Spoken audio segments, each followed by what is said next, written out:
Assalamualaikum warahmatullahi wabarakatuh. Perkenalkan, nama saya Dan Maulana dari kelas 04 TPL 03. Di sini saya akan mempresentasikan tugas keempat, yaitu studi kasus persiapan UAS.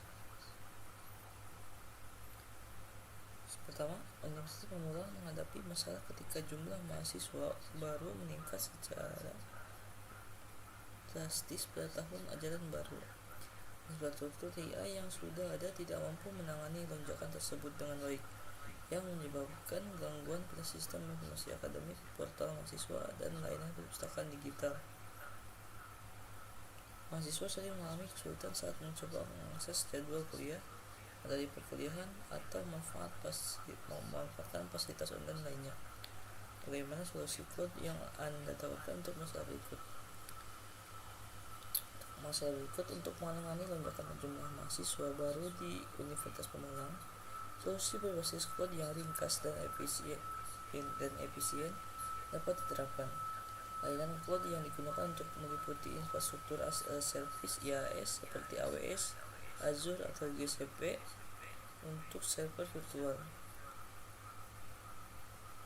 PaaS seperti Google Apps Engine atau Azure App Service, serta software as a service seperti Google Workspace atau Microsoft 365. Rekomendasi arsitektur cloud mencakup penggunaan virtual machine dengan layanan seperti AWS EC2, Azure Virtual Machine, atau Google Compute Engine. Fitur auto scaling untuk menambah atau mengurangi jumlah instansi sesuai kebutuhan, dan load balancer untuk mendistribusikan beban lalu lintas. Untuk penyimpanan dan basis data, menggunakan database as a service seperti Amazon RDS, Azure SQL Database, atau Google Cloud SQL, serta object storage seperti Amazon S3, Azure Blob Storage, atau Google Cloud Storage. Layanan tambahan yang disarankan termasuk Content Delivery Network seperti Amazon CloudFront, Azure CDN, atau Google Cloud CDN. Backup dan disaster recovery menggunakan AWS Backup, Azure Backup, atau Google Cloud Backup NADR, serta monitoring dan logging menggunakan AWS CloudWatching, Azure Monitor, atau Google Stackdriver. Implementasi dan migrasi melibatkan beberapa tahapan, yaitu evaluasi infrastruktur saat ini, perencanaan migrasi yang jelas, migrasi data secara bertahap, pengujian aplikasi di lingkungan cloud, serta pemindahan operasi produksi ke cloud dan monitoring secara aktif.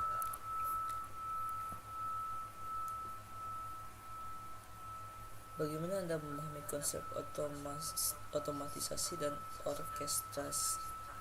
orkestrasi dalam infrastruktur server? Konsep otomatisasi dan orkestrasi dalam infrastruktur server, yaitu otomatisasi adalah penggunaan teknologi untuk menjalankan tugas-tugas rutin atau berulang secara otomatis, seperti provisioning infrastruktur, konfigurasi sistem, dan pengelolaan pembaruan perangkat lunak. Orkestrasi adalah pengelolaan dan koordinasi beberapa tugas otomatisasi agar bekerja bersama secara efisien untuk mencapai tujuan yang lebih kompleks, seperti deployment aplikasi multi-tier atau pengelolaan kontainer. Perbedaan kunci antara keduanya adalah otomatisasi fokus pada otomatisasi tugas-tugas individu atau serangkaian tugas yang sederhana, sedangkan orkestrasi mengelola workflow yang kompleks yang melibatkan beberapa langkah otomatisasi yang saling terkait.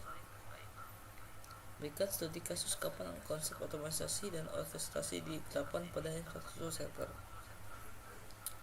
Misalkan perusahaan teknologi e-commerce Store menghadapi tantangan dalam mengelola infrastruktur yang kompleks dengan arsitektur microservice saat menghadapi lonjakan penggunaan, terutama selama periode penjualan besar seperti Black Friday.